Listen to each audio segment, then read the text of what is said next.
The smartest student at Kingsport University offered me $10,000 to intentionally lose a competition I had spent 2 years preparing for. I should have asked why. My name's Noah. And when this happened, that competition was my entire future. I wasn't rich. My mom worked double shifts at a hospital. My dad had left years ago. The only reason I even had a chance at finishing university without drowning in debt was because of the Caldwell Fellowship, Kingsport University's most prestigious scholarship.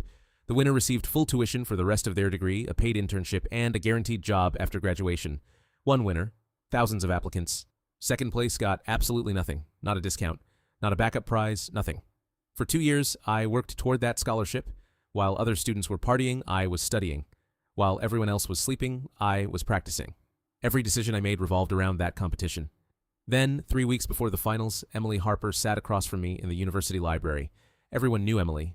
Straight A student, president of 3 student organizations, research assistant, winner of almost every academic competition she'd entered. Professors loved her. Students respected her. If anyone was expected to win the Caldwell Fellowship, it was Emily. She didn't say hello. Didn't ask how I was doing. She just slid an envelope across the table. I opened it. $10,000. Cash. My heart nearly stopped. What is this? Emily looked around carefully. Then she leaned forward. I need you to lose. I laughed. She didn't. The smile disappeared from my face. You're serious. Very. Why? For a moment she looked like she wanted to answer, then she stood up. Think about it. And walked away, leaving me alone with $10,000 and 1,000 questions. That night I couldn't focus on anything. Why me? Emily was already expected to win. Why pay me to lose? The next morning I told my roommate Marcus. Marcus was studying business. At least officially. Most of his time was spent finding ways to avoid studying business. After hearing the story, he sat quietly for a few seconds, then said, Dude. What? That's incredibly suspicious. Thanks, detective. No, seriously. He leaned forward. If somebody is offering 10 grand, they're getting something worth way more. That thought stuck with me, because he was right. Nobody spends $10,000 unless they're protecting something bigger. A few days later, I noticed Emily kept disappearing after classes. Every day, same time, same direction. At first I ignored it, then curiosity won. One afternoon, Marcus and I followed her. She crossed campus, walked through the expensive part of town, and entered a private property surrounded by security cameras. Marcus immediately froze. That's one of Caldwell's properties. I looked at him. The donor? Yeah. Richard Caldwell. Billionaire businessman, university benefactor. His name was on buildings all over campus. Why was Emily meeting him? Things got stranger. A week before the finals, one competitor withdrew, then another, then another. Every one of them had spent years preparing. Every one of them suddenly quit. Family emergencies, personal reasons, medical issues. Nobody believed it. By the end of the week, nearly half the finalists were gone. Something was happening, and nobody was talking about it. Then I ran into Tyler Benson, another finalist. Tyler was loud, confident, the type of guy who thought every conversation was an audience. But that day, he looked miserable. You okay? I asked. He laughed bitterly. No. We stood there quietly. Then he looked around. They offered me money too. My stomach dropped. Who? You already know. Before I could ask anything else, he walked away. That night I barely slept. Because suddenly it wasn't just Emily, it wasn't just me. Something much bigger was happening. And the deeper I looked, the worse it seemed. 3 days before the finals, I got a message. Unknown number. Meet me. Engineering building rooftop. 10 p.m. Alone. I knew exactly who sent it. Emily. She was already there when I arrived. For the first time since I'd met her, she looked scared. Not stressed. Scared. You were right to be suspicious, she said. Start talking. She took a deep breath. Then, finally told me everything. The Caldwell Fellowship wasn't entirely fake, but it wasn't entirely fair either. For years, Richard Caldwell had quietly influenced the results. Students who threatened his preferred candidates were pressured, bribed, bought off, sometimes removed from consideration entirely. Every year, the winner looked legitimate.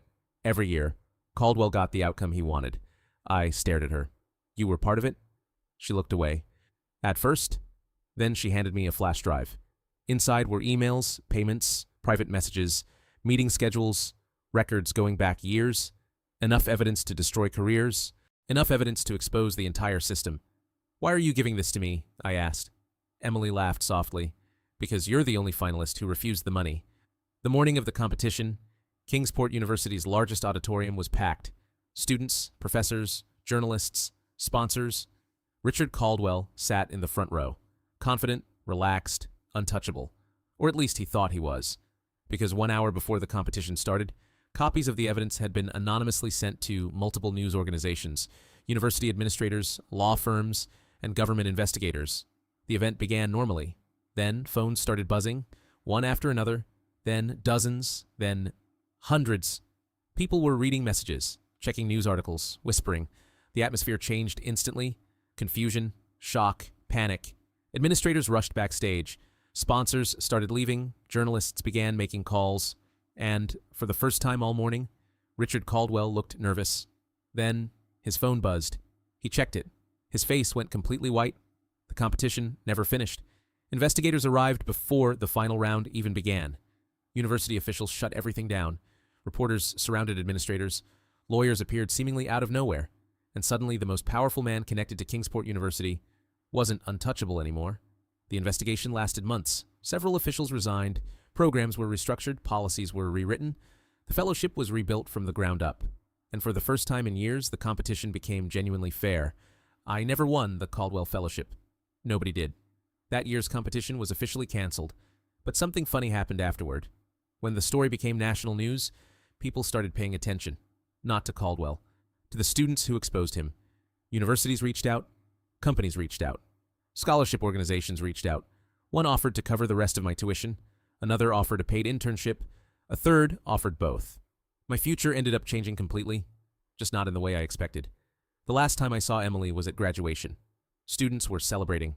Families were taking pictures. Everyone was looking toward the future.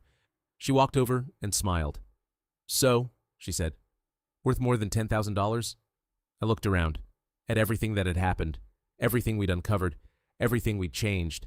Then I smiled back. Not even close. And for the first time in a long time, the future didn't scare me anymore.